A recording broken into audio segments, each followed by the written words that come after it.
Celebrating 20 years of the Michigan Chronicle's Pancakes and Politics. 2 decades of tackling critical issues in business, politics, and the community. Welcome to today's event, produced with our partner, WDIV Local 4 and Local 4 Plus.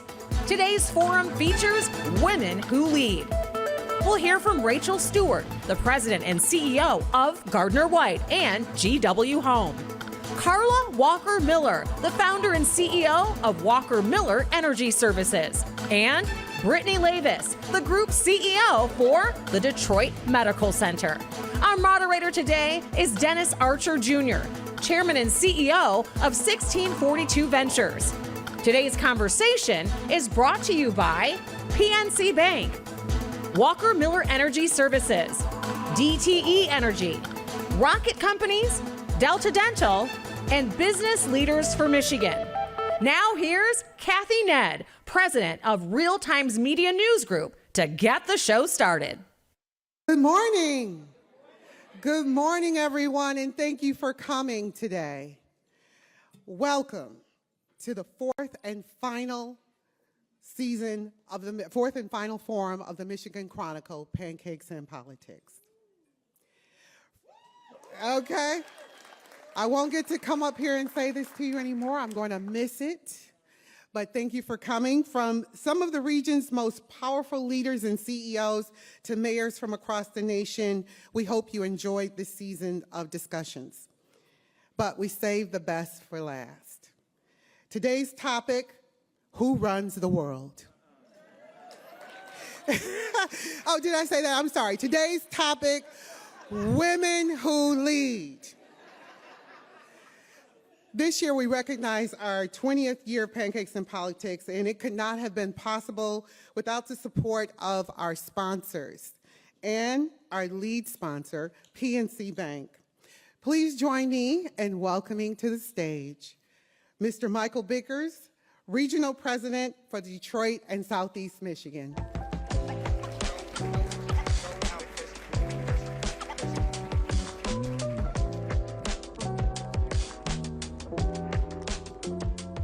Morning.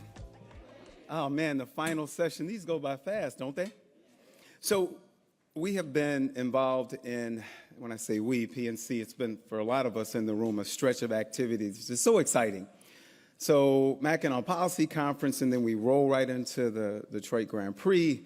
2 nights ago, I was fortunate enough we're also the presenting sponsor for Ernst & Young's, I don't know if you know that, Ernst & Young's Entrepreneur of the Year Award. 11 fantastic winners. And they'll go on, I believe, James, to Palm Springs. I don't get to go to that. The people in Pittsburgh that I have to kiss up to, they go to that. But that's all right, just fabulous. And so today we get to celebrate and listen to fabulous ladies come up and talk about their journey as well. And it's just, I would just want to thank Hiram from all of us at PNC. There's a lot that goes on behind the scenes in the events that I just mentioned. So if you don't mind, because it's really not about me, I just get to talk. This is the best job ever. I just get up here, they say a script, they give me that, I don't pay attention to it, Rob gets mad at me, whatever. I got my own jokes, whatever. So if you're with PNC, can you stand up, please? I think we're all over the place. PNC Bank, if you could stand. Thank you to the team. They are responsible for executing everything I just mentioned, because I will tell you, if we don't execute, then we can't sponsor anything, because results matter. And I'm so proud of them for what they do every day and the passion they bring to the job. It's a pleasure for me and an honor for me to work with them, as it is to work with all of you. So thank you on behalf of PNC. Thank you.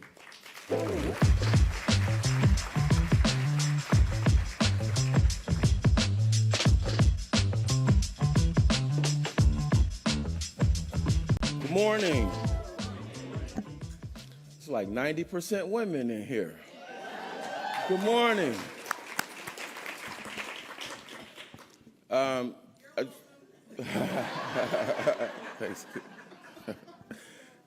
I just want to remind you guys that it's being streamed live, so if you're supposed to be at work or someplace else, it's a good time to slide out the back door.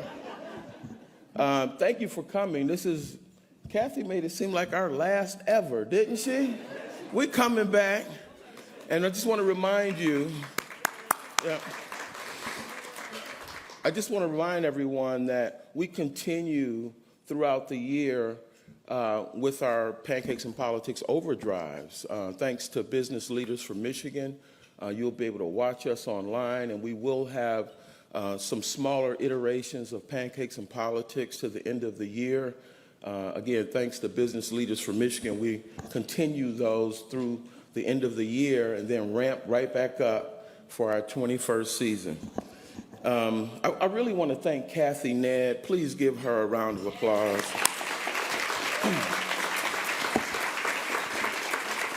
She's been outstanding. She's been with us for all 20 years. Lord have mercy. It's been a ride, but thank you, Kathy. I also want to thank Lakeisha Burns, my executive assistant, who has worked all year at securing the panelists. She's done an excellent job. I don't know if she's here. Please give her a round of applause. And all of the Michigan Chronicle staff and the parent company, Real Times Media, we do about 60 events a year around the country, many similar to this in about 15 cities. So they're ripping and running every week. So please give them a round of applause. I always say that companies, when they develop their budgets are about priorities. And if you're lucky enough to have a roster of companies support your events, it's meaningful. It's meaningful to us because we're in your budget. You think highly enough of us to support us financially.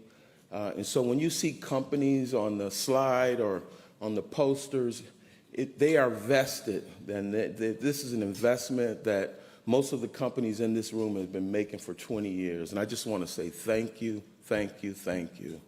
Especially our top sponsors. PNC has been with us for at least 13 of those years.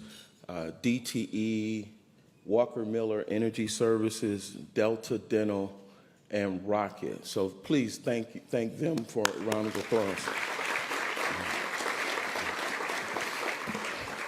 And I really want to thank the WDIV staff. Appropriately enough, they have Rhonda Walker here today for the women's panel and not Jason. Rhonda, where are you? There she is. Rhonda's going to be joining us throughout the morning and hosting our overdrive this morning. But I really want to thank DIV because they really helped us step up to production. These are done, they're live streamed. You can watch them whenever you want. And we've been getting a tremendous response online. And I just really want to thank the DIV staff, and I want to have their general manager, Bob Ellis, come say a few words.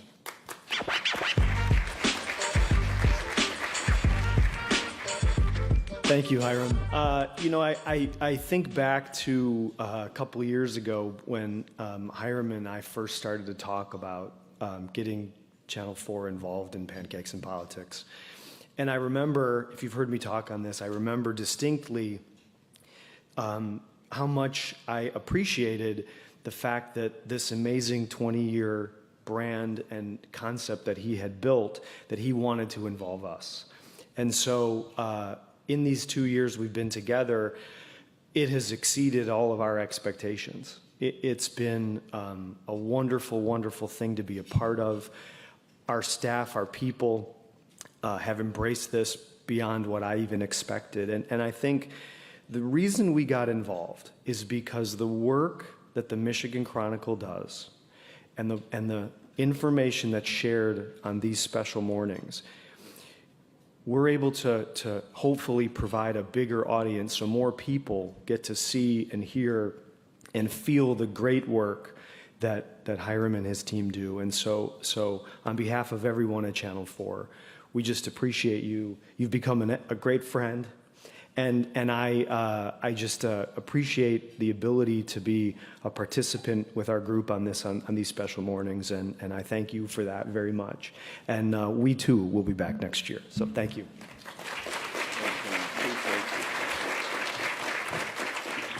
We've done some great work this year. I don't know If any of you saw the musical Ruby, WDIV helped us promote that, our Power 50, our Women of Excellence.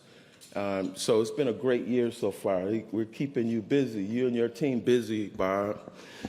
We're going to have a Delta Dental video, and then afterwards, my partner in crime and our moderator for the last 7 or 8 years, Dennis Archer Jr., chairman of 1642 Ventures. I get that right? That's a challenge, because I'll hear about it if I don't say it right.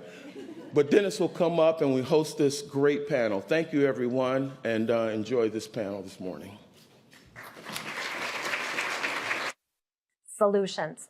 For years, I've been telling audiences like you that we have a problem. More than 14% of Americans identify as Black, and yet less than 4% of American dentists are Black. Delta Dental and the Delta Dental Foundation are investing heavily in solutions like scholarships and loan repayment programs to inspire minority dentists like Kimani and Jelani Holiday to join us in expanding access to oral health care. Here's their story. I received my Bachelor of Science degree from Oakwood University, a historical Black college in North Alabama. And that college was where I was first exposed to dental schools. I was thankful enough to get a scholarship from the University of Michigan. And I had professors at the University of Michigan who knew about my passion to go into public health. I ended up going to school majoring in biology at Georgia Southern University. And I did 4 years there for my undergrad, and then I continued at the University of Detroit Mercy School of Dentistry. Representation in dentistry is important because we see a wide array of patients. And as a healthcare provider, it's important that we represent that diversity. I believe that Delta Dental and the Delta Dental Foundation have done an outstanding job with making sure that we have a lot of diversity in dentistry. I think to support a more diverse dental workforce, Delta Dental can do what they're already doing. They'll highlight the diversity and give scholarships and help contribute to that by motivating and encouraging minorities. The advice that I would have for a young person of color pursuing a career in dentistry is don't give up, believe in yourself, and when you get there, know that you do belong there and you're very important.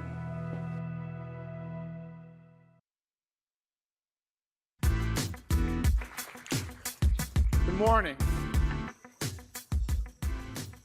Welcome to our fourth installment of Pancakes and Politics, Women That Lead.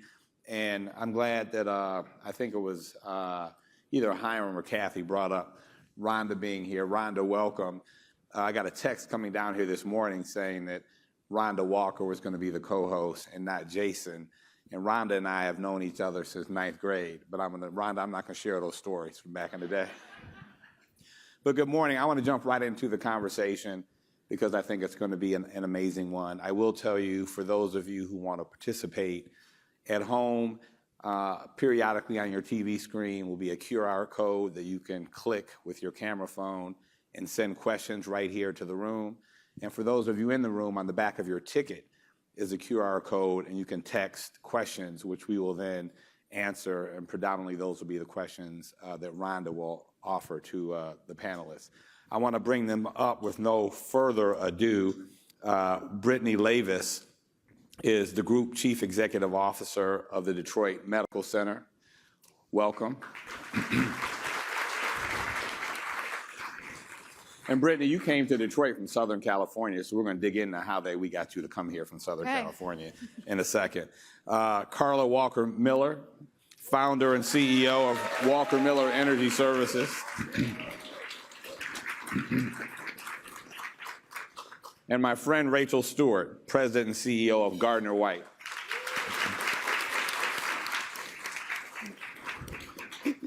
Good morning to all of you.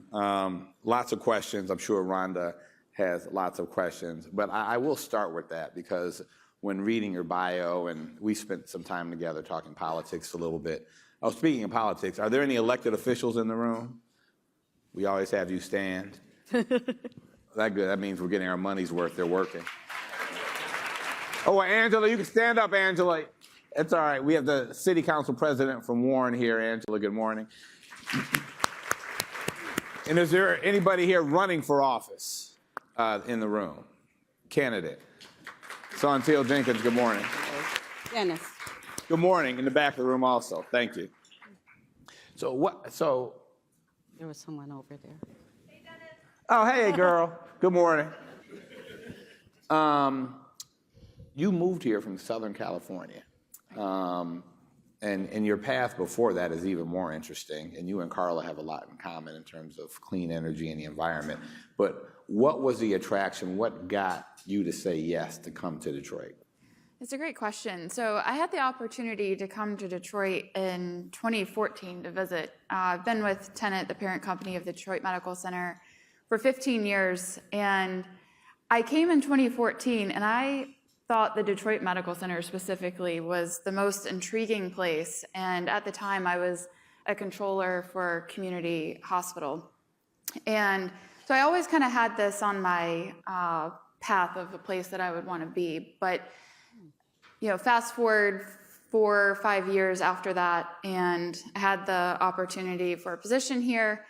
And I looked at how much the city had changed just in that short period of time, and came for a visit. And I think what was most compelling for me and for my husband at the time, well, he's still my husband. He is still my husband. But at the time for us was just how friendly everyone is. We grew up in the South and then went to California, and tale of two different places. And we felt like Michigan was kind of a nice balance of everything we had experienced so far in life. And so those two things were really what led us here. Rachel, you moved around. You went to school overseas. But it's interesting. You are in a multi-generational business. Mm-hmm. And you did not jump immediately into that business, which I hear from those that have multiple generations that there's a couple school of thoughts. Some kids could jump right in and they stay in. I think Carla has some children in her business now. Mm-hmm. But you chose to go away and come back. Yep. Talk about. I was the first boomerang. Yeah. So talk about the decision to join the family business and the dynamic that exists when you're working in a multi-generational enterprise. Well, my laugh line is always that I worked for two U.S. presidents, and working with your parents is harder. I didn't know how true it was. But no, I mean, I think part of what attracted me back is everything that was happening in Detroit, to be honest. I mean, I think it was. I mean, I think I talk about this all the time on economic development and how we attract people, but it's the job that brings you here, and it's the community, and it was very much the case for me, right? I mean, I think it's a great place to live and raise kids, and it was a great opportunity for me. But I also think Detroit's really unique. If you're in business, you can also have a big impact in the community if you lean in, and for me, that's been really important. So that was all those things. Carla, you building a business yourself very successfully, I might add. And now, if I'm correct, you have at least one of your kids that worked with you in the business. How is that being on the top side of that, being able to create something that you can then bring your children into? It's been interesting. I have 3 children. One of my children works in the business, not at the top levels of the business, because one of the blessings of having your own business is that you can bring your children in. But the bigger blessing is you can facilitate their ability to do whatever they really want to do. And I'm pretty stunned, to be honest, that my kids didn't just want, immediately, I'm going to groom myself to take over your business. My former husband, who's also a great friend, owns his own business as well. So they literally have a choice of 2 businesses. I think that I'll end up in the final analysis, because my kids are grown, but they're still very young, having at least one child who is going to be on the leadership levels of my business. Doesn't even work for me right now. But she has options, and she's ambitious, and she's doing her own thing right now. But again, I'm so aware of the blessing of being able to give my children that option. Yeah, talking about children, it's interesting because with this next topic, it's often a question that I think I never hear the question being asked of men. which is about work-life balance. That's right. Which, you know, when I was thinking last night about questions and what we would talk about, and this, you know, for me personally, even whenever I'm interviewing a female leader, that question often pops to my mind. But it was just yesterday that I said, you know, no one ever asked me that question. So it's a lot of presumptions, I think, happen. But, you know, having said that, I am going to ask you guys a question. And here, Dennis, I was giving you so much credit. But, you know, it's you guys are high stakes collectively, you know, thousands and thousands of employees, big responsibilities, boards of directors, community involvement, and family. And that does not include whatever your personal hobbies are or whatever you do to relax yourself. So where do you find that balance? And is it an ongoing balance, or is every day a different struggle with balance? I'll go first. I have a 3- and 5-year-old, so life's busy, and you know, I will start with this. I think having children has been the best thing for my career professionally, actually, in helping me carve out boundaries, and I think it makes me more effective while I'm at work, but equally has helped show me the time for myself is so important. So that usually looks like 4:45 in the morning until 6:30. And for me, my stress relief valve is working out. So that's my time. I have coffee every morning, I work out, and then when my kids are up, I'm ready for them, have that time, and then go to work. And it just helps me compartmentalize different priorities. Mm-hmm. And that's as it should be. I never achieved work-life balance, even to this day. I remember we were planning, we were going through a really busy season, and every meeting I was like, I can't miss the bunny breakfast. You know, I've missed so many things that my kids have to be at the Easter bunny breakfast no matter what. And they're like, we're tired of hearing about. But that was my way of setting an expectation that this is the one thing, because I've missed volleyball games, I've missed track meets. And my kids, when they were young, internalized the things that I missed. You know, kids can guilt the hell out of you. So they could point out every single thing that I missed. So I was always, you know, like this. I never really achieved it. But what that has helped me do is inform the culture of my company so that the people that work for me do not have to choose between having a great career and having time to do the things that they need to and self-care. So I've been able to incorporate it as a norm that if you work with my company, you do not have to sacrifice. You have to be intentional about putting in a good day's work, helping us to do what we need to do, and go home and love and take care of your family, because that's the reason you're doing this. So I require work-life balance for everyone else. Rachel? So I think, I mean, really similar to what Carlos said, I think being a parent, I'm in the same neighborhood of almost 5- and 7-year-olds, so it's hectic. But I think having kids that age has made me a better leader, because be intentional with your time. I couldn't care less the hours you're in the office, just get it done. And I don't just say, I mean it sincerely. I'd rather someone just be really productive with their time.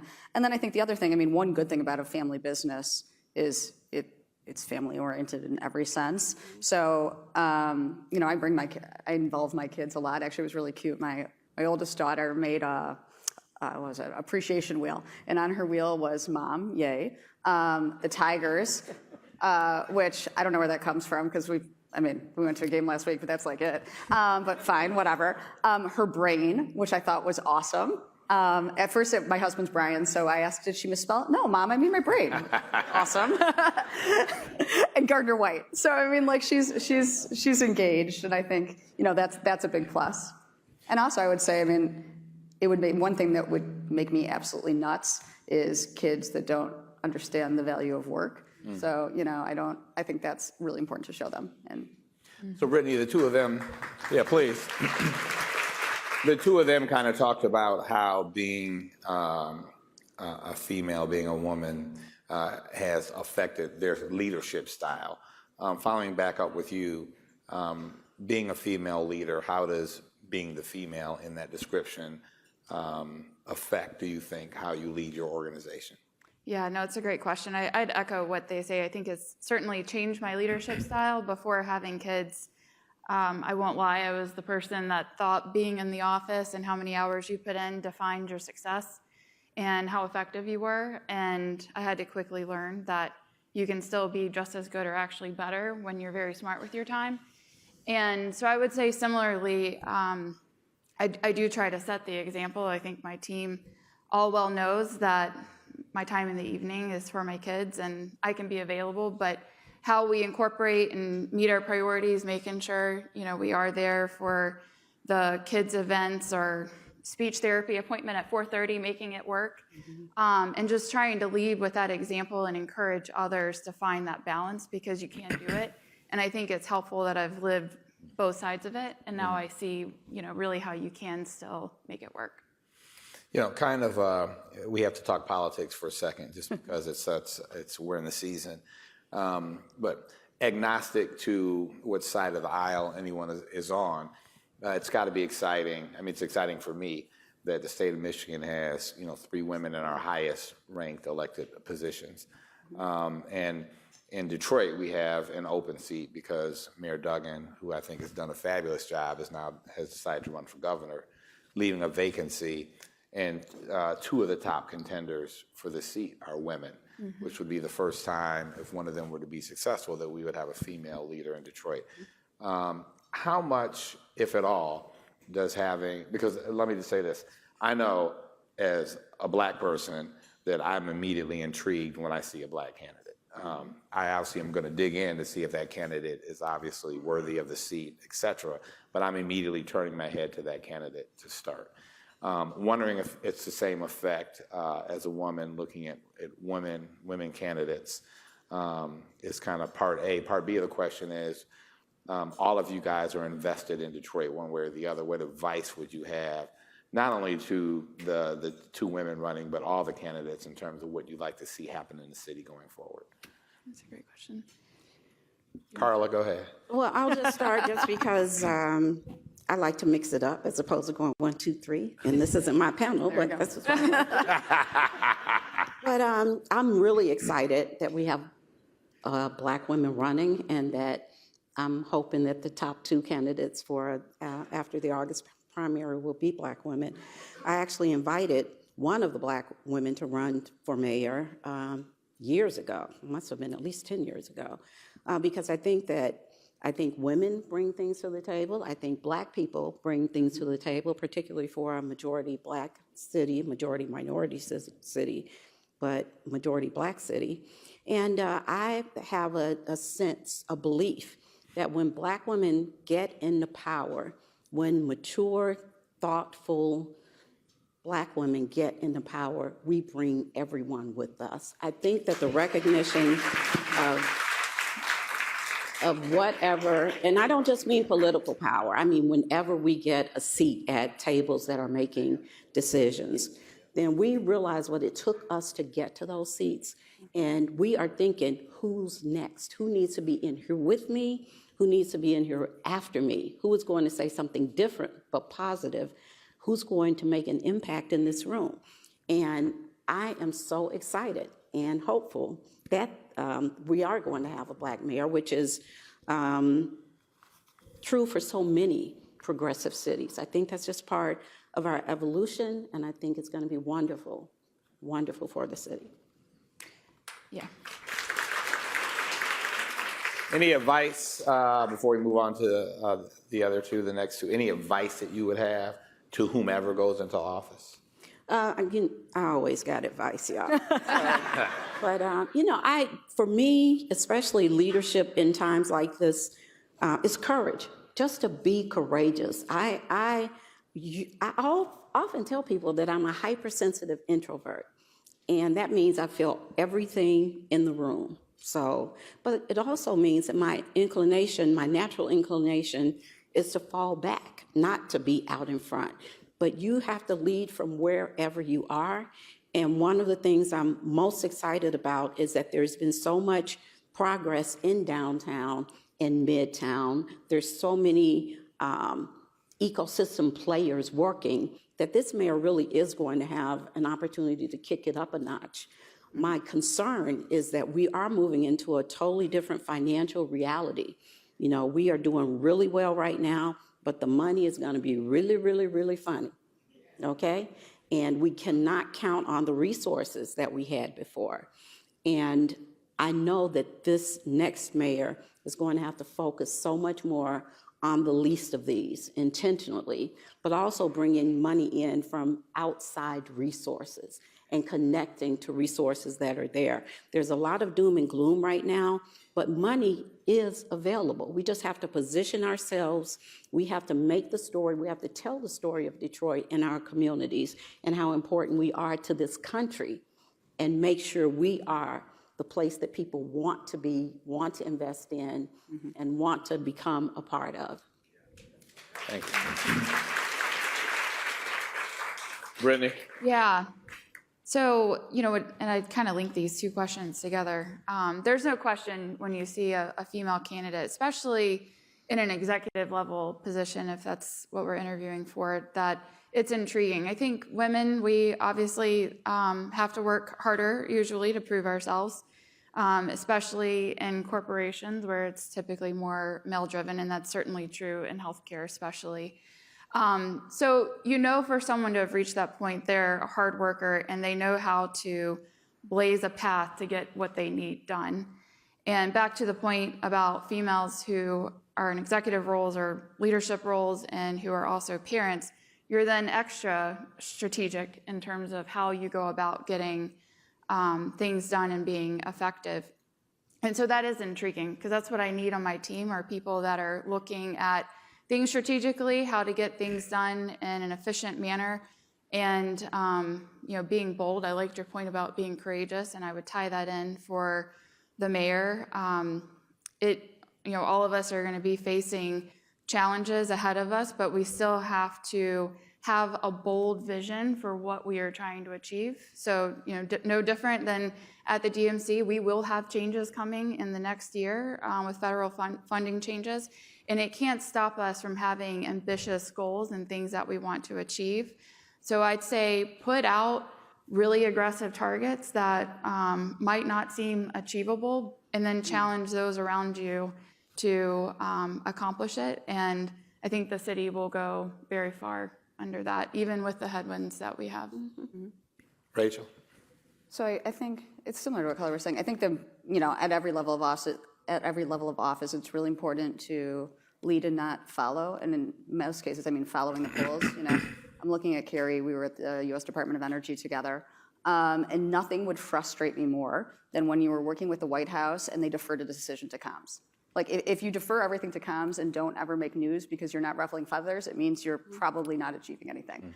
And I think that applies to everything. I mean, I think there's so much that needs to happen in the city on education that's going to take hard decisions on our front. And like, there's just, go down the list, and I think, you know, you don't need to be popular. People ultimately will respect and vote for someone who did the hard things. Absolutely. And I think we've had a mayor that's really good at articulating why he's making hard choices, and I think that's really important to continue. And then you know, you asked a question about women in leadership in the state of Michigan, which I love. And I think, you know, my rap is always, you know, we need to be a little more boastful about all the things Detroit and Michigan have brought to the table. And it's, you know, the best state in the country. I believe it to my core. And at the same time, I had a friend at my house last night who was, you know, also worked with me in DC, and I was talking to him, and I was talking about a candidate running for office. He said, well, what about the women factor? And like, that's still a detriment. So, you know, I'm waiting for the rest of the country to learn from us, because that is a problem. Dennis, if I might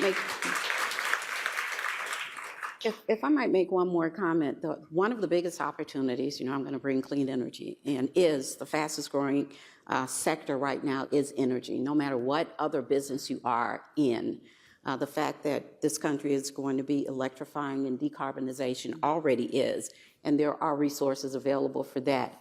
Detroit's labor participation rate has been going between 62 and 64%. We talk about the unemployment rate all the time, but there are more than 30% of Detroiters who are not working and are not looking for jobs. One of the biggest challenges the next mayor is going to have is, how do we bring those people into the labor market so they're moving from poverty to stability, to affluence, to generational wealth. And we have to be really intentional to getting people out of their mama's basements, living with their cousins, and bringing them into the workforce by training programs that value them, pay them, and respect them once they are in those jobs. That's going to be a huge opportunity. Carla, I want to stick with you for a second, but I want to remind the viewing audience and the audience in the room that you have QR codes either on your screen or on your tickets for questions. But Rachel brought up a positive trait being ruffling feathers. And I think that if you all looked up ruffling your feathers in a dictionary, Carla's picture is probably going to be there. But seriously, Carla, you have been, I've been in the rooms with you where you have been courageous and you do speak up and you speak your mind, notwithstanding the looks and the eye rolls that you may get from, a lot of the white men in the room. I mean, just calling a spade, no pun intended. So have you found over the last several years that there are more people speaking up alongside you, that more people are being courageous as people become women, Black folks become more successful and perhaps more comfortable in their leadership roles and more comfortable in the rooms, that they're speaking up, or are you still a soul soldier in those rooms? I would rarely consider myself a soul soldier, except the rooms that you're in, Dennis. You're in some very white, powerful rooms where I am a soul soldier. And it's interesting because the power dynamics. If I walk into a room and Nicole Sherrod Freeman is in there, certain women are in there, I relax immediately. Camelia Landrum, because I know I ain't gonna have to say it. I'm not going to have to carry it. And it's like, I walk into a room and it's like, do. Okay, white, powerful man, woman, safe person who might be a Black woman, but it does not feel safe enough saying the things that I need to say or the things that need to be said, right? So I'm always aware of who the allies are. I don't judge people who are not safe enough to say what I think needs to be said, because our positions are different. And we have families to feed, right? But I love it when I can kind of sit back, because that allows me to say what I think personally, because I'm not representing Black people, low, moderate income people, women, and I think we all have those experiences. And some of the rooms are much safer because of the people that who are in it. You're on the Detroit Regional Chamber Board, and they've made a concerted effort to make that room more diverse. Very different from when I first walked into the room. And I credit a lot of people, including you, with that. But it really depends. If we are blessed to be in these rooms, we have an obligation to not just be there and be so happy that we made it into the room, that we just gonna sit here and be good little people, right? No, we have a job and we have a mission. And as an introvert, I sometimes have to take 2 deep breaths. I used to have to make sure my voice wasn't shaking because I am a true introvert. But I don't want to have to deal with myself later for not saying something that could have made a difference.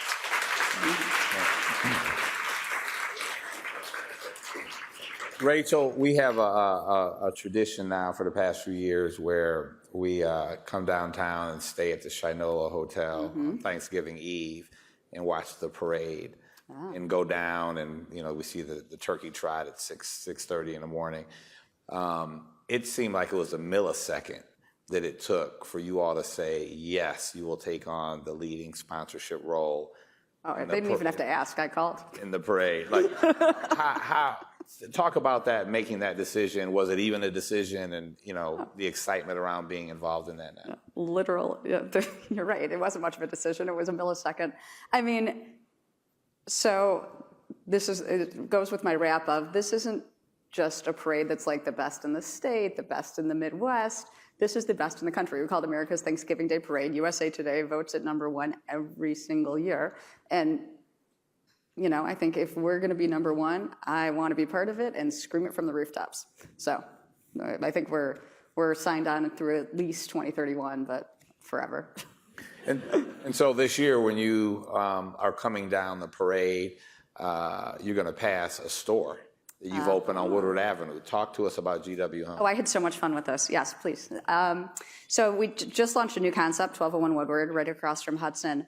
But the whole thing is, I think it's a store, I know it's a store, that could only be created in Detroit. So our whole thing was local collaboration. So when you walk in, we worked with a great startup at a new lab called Art Club. So we're the rotating gallery, all local artists. Our goal is to not have as many local artists serving you at restaurants.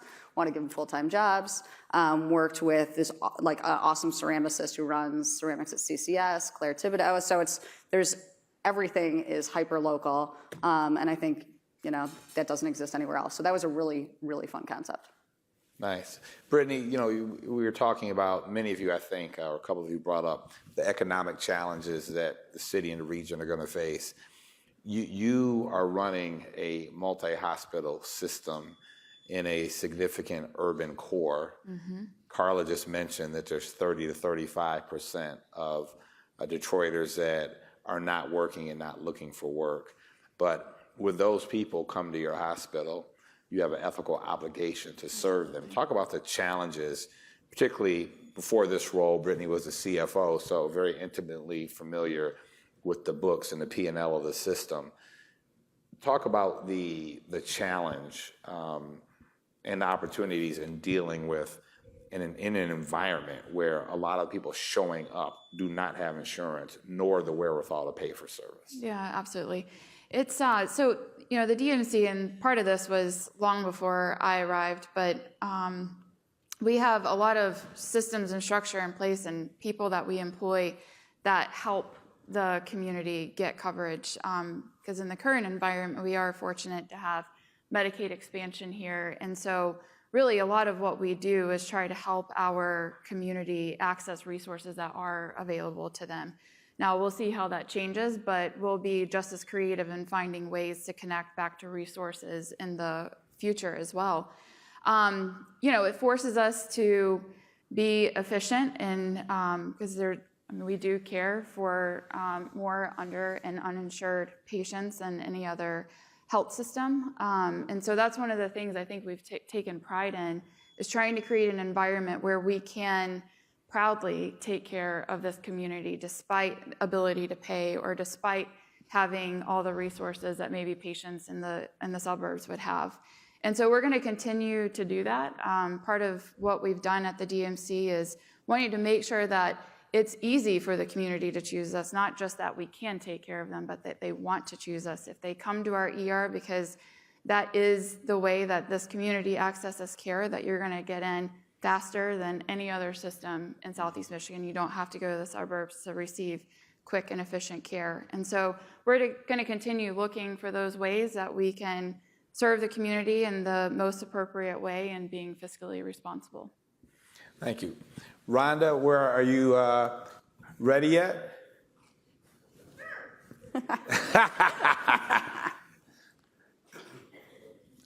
Rhonda will take a question from the audience. Yes, it's actually Stephanie White at table number 4. Ooh. Oh, you thought I was going to read it. I don't have a mic right now. I don't know if one's coming. So We can hear you, Stephanie. Okay. Good morning. Good morning. As great leaders, not male, not female, but as great leaders, what would you like us to know or do? I'll start. I would like us to be open to collaborating with everyone. We are leaders because people follow us. And I believe that there are so many people, so many great leaders in the audience. I would like us to not judge based on whether a leader has been elevated and recognized. I believe I became a leader because people co-signed me as a leader. I was a leader before. I was a leader when I was broke as hell, but I was not recognized as a leader. So I want us to recognize all the leaders at every level, no matter how they present, and make the best and highest use of all the resources in the ecosystem without not worrying about who personally profits. Because so many of the solutions, the profit motive is keeping us from doing what we need to do. So I want us to collaborate, innovate, elevate everything that's going on right now and make the most of the moment that we have. Mm-hmm.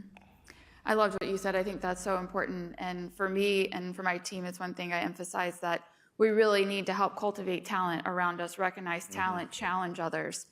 I would build on that by saying, be curious. I think curiosity has led me to some of the best solutions, asking the questions of those in the room to understand and then to figure out solutions. It helps you understand what drives things and to move things forward. I think probably finding everyone's secret superpower. So, I'm totally not concerned if, with the job description, does a person fit in the box? Just find what they're really good at and, create a situation in which they can lean in. And if I may, Dennis, just expand on that. One of the things we're doing is we're reviewing all of our job descriptions. We have job descriptions that say you have to have 7 years. What the hell? Yeah. Is 7 years like a magic number? There are just these standards that we've adopted as businesses. What are the real requirements to do a great job or to be a great leader without looking at the fine print on your JDs? Thank you. Rhonda, did we get you a microphone? Yes. I don't know if anyone can hear me, but I talk really loud. We got you. I hear an echo. Next question over here. I will have you introduce yourself and ask your question. Hi, my name is Bianca Pope. Can everybody hear me? Perfect. Maybe louder. Okay. Hi, my name is Bianca Pope, and my question is, what's one decision you made early in your leadership journey? Oh, perfect. Here we go. I love that. Hi, my name is Bianca Pope. There we go. Part 2, right? So what's one decision you made early in your leadership journey that felt risky at the time, but ultimately shaped the way you lead today? So one decision. I know. Carla. I know. While the rest are thinking she's I look going. right, and the mission. The biggest decision I ever made early on was to leave the company that I worked for 18 years. I worked 18 years for a company that for 18 years never saw me as the ideal candidate for any position. And I want you guys to hear that. I don't mean that I did not get additional positions, but I was promoted because they didn't know what else to do with me. So they were always trying to find a place that a Black woman could be, not Carla, but a Black woman, in their opinion, could be successful. So leaving that company was the most important decision, and it shapes the way I think today, because it opened me up to saying, I want to create a company that values everyone. I want to create an ecosystem and a world that values people and does not judge us by how we present. The fact that I was in the body of a Black woman as I was trying to do my work had so much more impact on my success opportunities than it should have. And I think that as humans, we make those types of decisions without even knowing it every day about people. Give people opportunities to excel, to rise or to fall based on their performance, not based on who we perceive, what our perceptions are about those people or about how they would perform. Mm-hmm.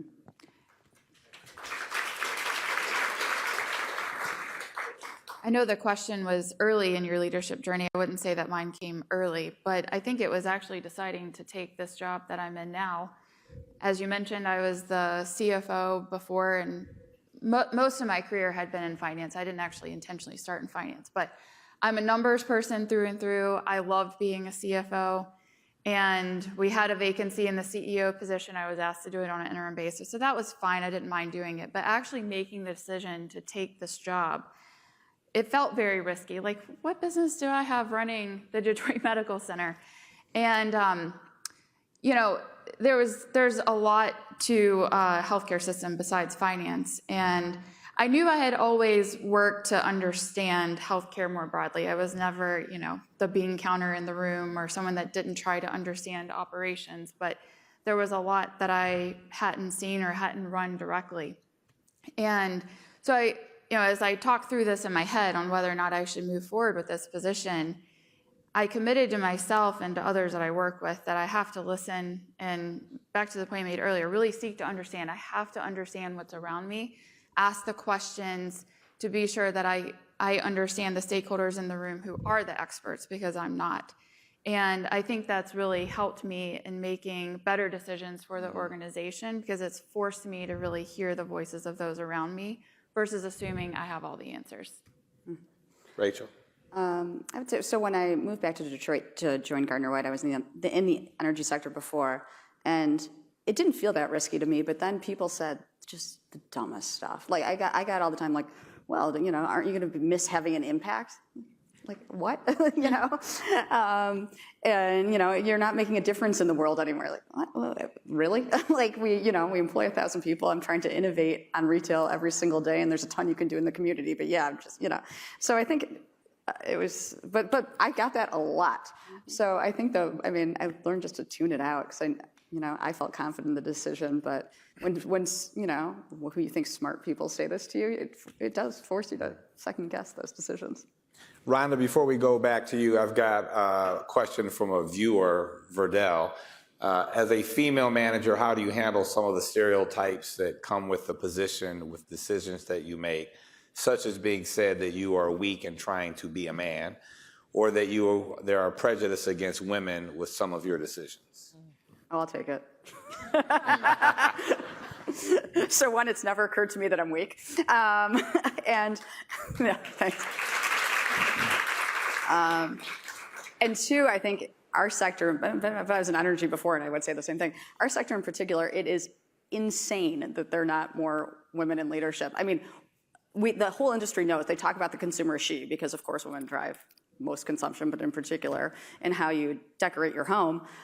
And yet it's all men. And I think I've been on this stage telling this story, but I'll never forget I was at a High Point Market probably almost 15 years ago, and there's exactly what you would think of. This old guy in a schlubby suit looking at a sofa, going to me like, yeah, the women really like this. They were, it's really gonna help. Like, when was the last time you knew what did it for a woman, dude? Like,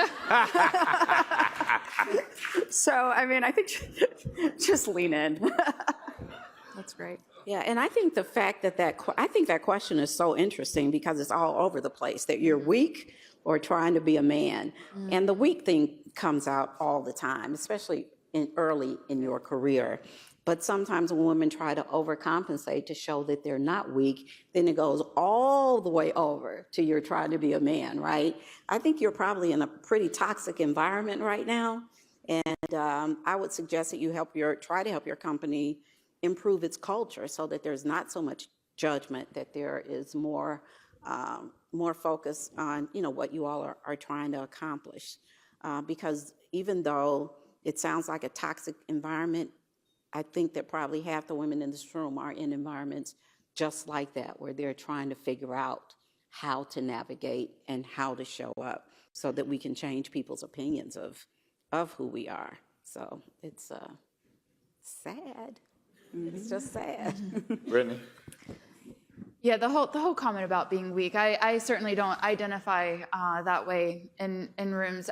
I think, there obviously are situations that come up where you can tell people are positioning themselves in the room. And if I have the opportunity, I usually try to find something that I can say that just completely catches them off guard in whatever way that I can. And, whether or not it works, I feel good in the moment of doing that. So that's usually how I deal with that. I usually just focus on what I need to get done, and I don't get caught up. And when people want to act that way, I think it's honestly ridiculous. And again, try to catch them off guard and move forward. Thank you. Rhonda? So I have a question as I'm awaiting the next question. But one of the things that you said, Carla, and I would like for everyone to respond as well, but you talked about having that courage and that boldness when you walk into a room, whether there's allies in that room or not. But and you said you're an introvert. So somehow you've turned maybe someone that's more quiet and would prefer not to be bold and courageous, and you found a way to do that. So we have young professionals in this room that may need to have that voice in that room. How do you get it? How do I get it? So I have one secret. Anytime I go into any room that I'm concerned about, I pray for favor. I pray that even if I make a mistake, even if I fail, even if I don't say the right thing, that people will view me with favor. Because sometimes it's not always about what you say or do. It's how people feel about you. And there are people that want you to succeed. In any room, you can find people who want you to succeed. So I pray for favor. On the other hand, I give grace really easily. I allow people to fail without demonizing them or trying to bury them, right? Again, it really just goes to the culture. If we really want the best for this city, if we want the best for our companies, we have to show up different. Even today, when people tell me that I don't sound nervous, that I sound poised, my stomach is like doing 17 acts of a play, okay? But I have learned to push through. And courage doesn't mean that you're not nervous or anxious. I'm just a highly anxious person. But it means that you figure out most of the time how to do it anyway. But I also have these sayings. I like to quote myself, but I only have one quote. And my quote that I made up is, courage is a renewable resource. Y'all know I'm in renewables and energy efficiency. And so that means that if I don't show up the way I want to for whatever reason, because we're human, right? Sometimes I've just had enough. Sometimes I just need to go home and get in the fetal position and process everything. But what that means to me is if I don't do my best, I get another chance. It might not be the exact same situation, but God grants me another chance to do it again, and a chance to encourage other people to just keep putting themselves out there against their natural inclinations until you accomplish what you need to accomplish or figure something else out. I got to say one more thing. My mom was like a no nonsense. And I used to say all the time when I was young, because I'm hypersensitive and I wanted to change the world, I used to say, Mom, I wish we weren't so poor. I wish we could go to the fair. I mean, minor things. And my mom had the same answer all the time. Baby, if wishes were horses, beggars could ride. I'm like, I was like, well, damn, is that all I get? Because her solution to everything was to work hard to get what you want. And that's really all I know. But wasn't that harsh? Thank you, Carla. Rachel, do you want to share just how you find that courage and that boldness? It's not always innate for everyone. So just to help or to give advice on how to maybe sometimes feel like you're taking that risk. You have something on the tip of your tongue that you want to say, but you have that fear of, oh my God, what's going to happen? Well, I think for the most part, everyone wants to see others succeed. I really believe that. So I think, walk into any room and assume that's the case, and I think you'll find that courage. Thank you. Brittany? So for one, I would say, when you're building over time, find the things that you are really comfortable in, right? That you feel comfortable speaking up and, build that up over time. But there's a book that I actually read recently that I think has been very helpful, not just in courage, but just in general. Let Them by Mel Robbins. And I thought it was like such a ridiculous, simple thing when I read, my sister told me about this and I'm like, okay. But I read it and I'm like, it's actually a very practical application. And so there's things like, you don't need to worry about what others think. Let them have that thought. And that is their thought to have, and you do you, and you'll make a good impact. So. It's actually a good response to the question that we had from our viewer on the air. I want to bring in Mary. If you could please stand and introduce yourself and share your question. Thank you. Buenos dias. I'm Mary Carmen Munoz. I'm Executive Director of Latin Americans for Social and Economic Development in Southwest Detroit, also known as LACED. Brittany, you and I have had a chance to meet and talk before. With the new changes that the administration is imposing on so many different areas across this country, it is disproportionately affecting Black and brown families, especially women. how is the DMC going to continue to provide much needed services and in fact expand some of those services now that many of those people that need the medical attention are afraid to go to get the medical attention? They don't have the resources. They're afraid to go out of their homes. How can the DMC address that during these very difficult times? Thank you. Yeah, thank you. Good to see you, Mary Carmen. That's a really good question. So, and this might sound like too practical of an answer, not like the soft side, but I'll just answer with practicality because I think that that's important. So I think a lot of what you hear right now with health systems as they're commenting on what's happening at the federal level is that healthcare is going to have to retract, we're going to have to cut services, and there's no question I think there will be some of that. But I look at it a little bit differently at the DMC. Again, putting on my CFO hat, it's a large fixed cost to run the DMC, right? And anyone who works in finance knows the way you hurdle fixed cost is revenue. And so even if it's a lower clip of revenue that helps us do what we do, that's what we're going to have to do. So seeing more patients, improving how efficient we are in delivering care to this community will be our focus. So right now we're not focused, and we won't be focused on how we are going to retract and care for less. We're going to be focused on how we expand and care for more patients. And that's really the underlying focus of what we've been doing. Again, I mentioned our ER efficiency and how we've really been focused on that. And I think that's going to become even more important as access to primary care and specialty will more likely be limited in the new environment that we'll be facing. So being able to accept patients and get them in quickly and get them seen so they can get back to their job or to their families will remain a priority. And in terms of expanding services, this isn't, maybe true expansion, but where we are still investing, we're embarking on a multi-phase project right now for women and renovating and making our OB and L&D units more attractive and welcoming for patients. So that'll be a $20 million investment that we're doing for women, because we want women to feel like they can deliver in Detroit and they can have the amenities. And we're doing this in the face of the challenges of what we have ahead of us, because it's the right thing to do for the community. So we're going to stay focused on that and do a good job. Can I ask one thing too? Not at all about healthcare, about which I know zero.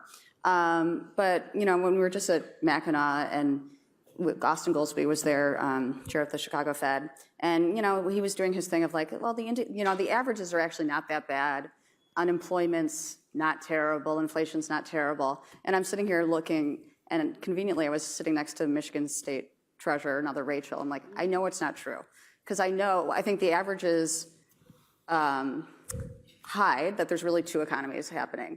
And I'm sitting there, and I know this is one of those things, like I know it's true, I can't show it, but you just look at our sector. Everyone who's declared bankruptcy is people who focus on lower priced goods. So everyone's had to pivot up. So, and you look, it's like, unequivocal. That's what's happening. And finally, Rachel Eubanks, the state treasurer, was the first person to show me data that could show there's two economies that are emerging. And then, I said it to I said to some other data guys, like, oh yeah, that's absolutely true. And now what they were saying was, it's not just lower income, now even middle income, they're starting to see tightening.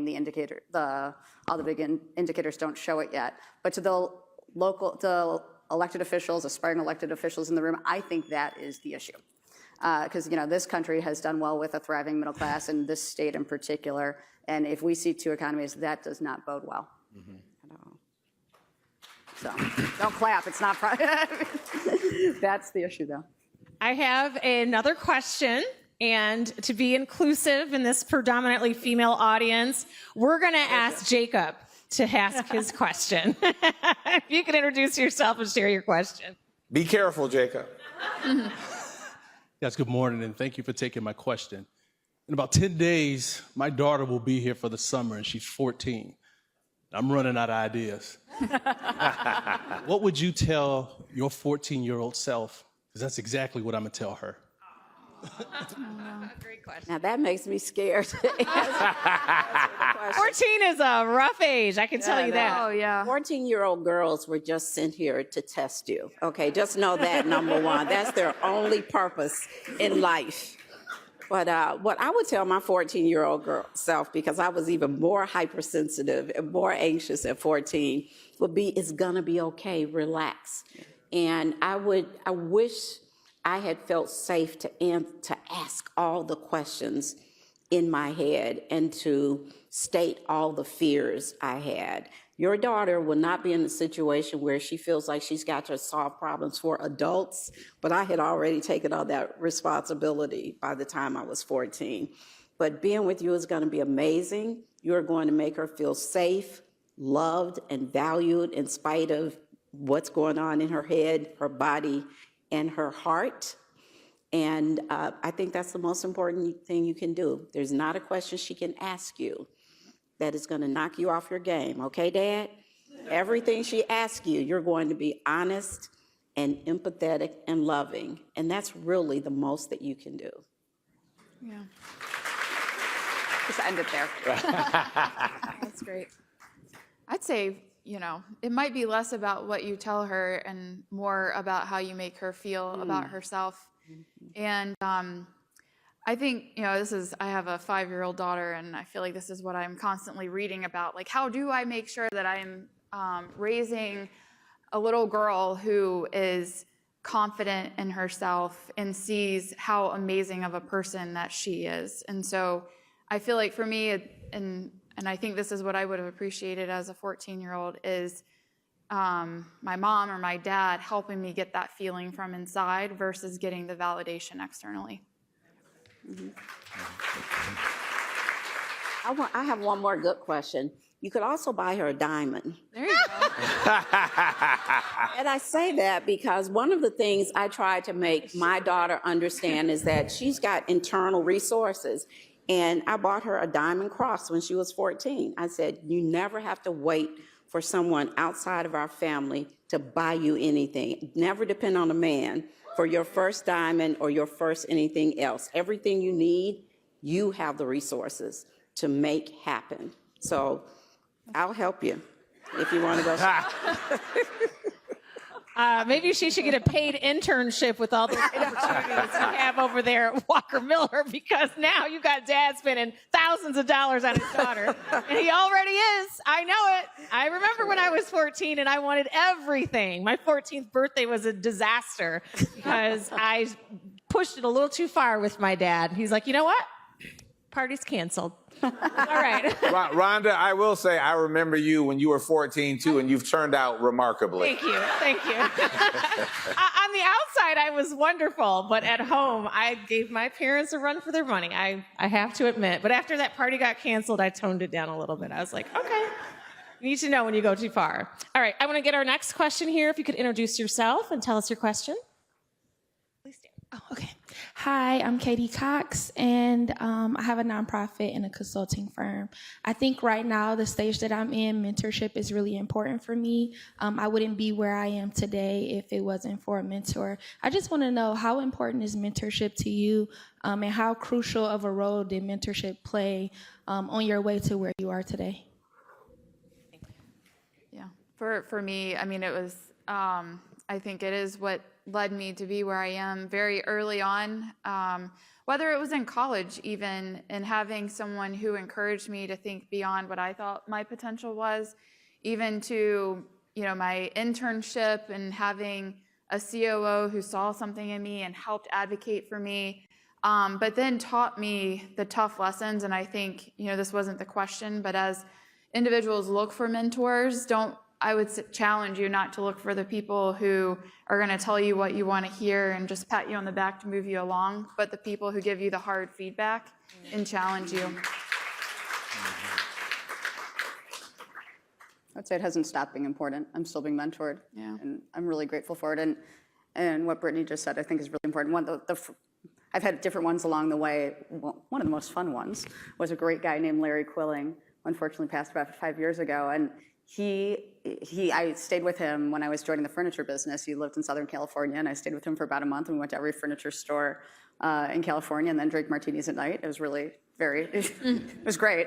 But he had that amazing ability to make criticism go down like sugar. And I mean, that is a skill. But, you know, I go into a store and I hear Larry in my head. I'm looking at a price tag, because in the furniture industry, everyone's obsessed with their price tags. What's she going to pay for? You can't see I mean, like, I go into a bathroom, I hear him, but because, you know, it's dirty and who would shop here? So, but I think it's really important and continues to be. Yeah, and I never had a mentor. I call, a lot of people know a woman named Dr. Marlo Rencher, who's probably 15, maybe 20 years younger than me. And I call her my first mentor because she pulled some things out of me for a season. You know, you're lucky if you have a mentor at all.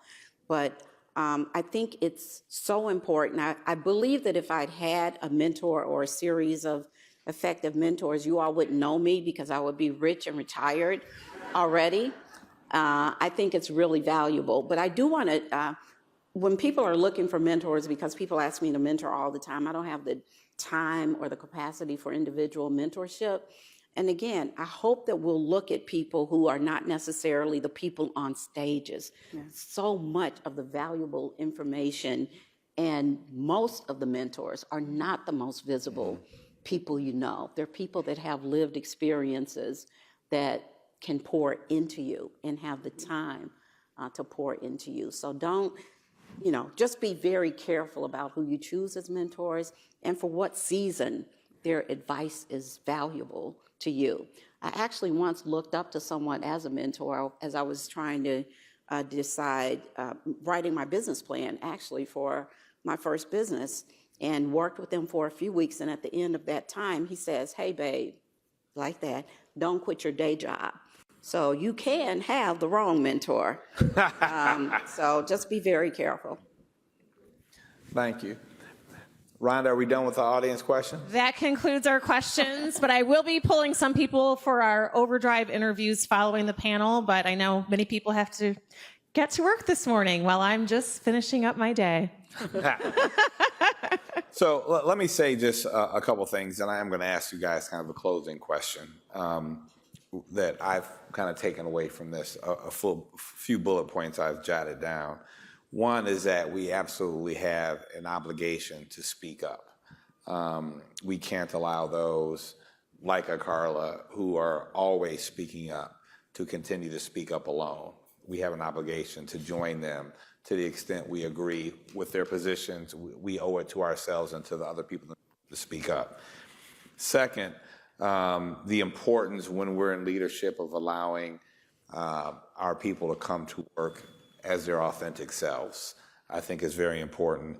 And you mentioned something, Rachel, about focusing on productivity, and I think, Carla, you did too, in terms of the number of hours, in terms of how we are managing, you know, everyone in the workplace, not just men or women, et cetera.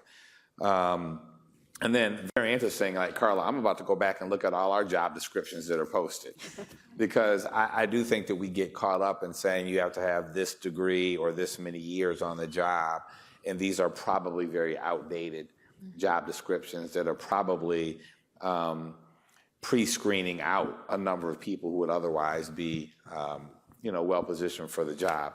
But just as we close and we send people about their day and the weekend, you know, if each of you could tell us what was the most significant barrier you faced on your journey to CEO, and how did you overcome that barrier? That's a good question. I think the hardest, well, one of the hard things is you have to bring people along with you, and that's something you do every single day. But life's a lot easier when you have everyone executing your mission as opposed to you executing your mission. But it takes a lot of time and intention to do that.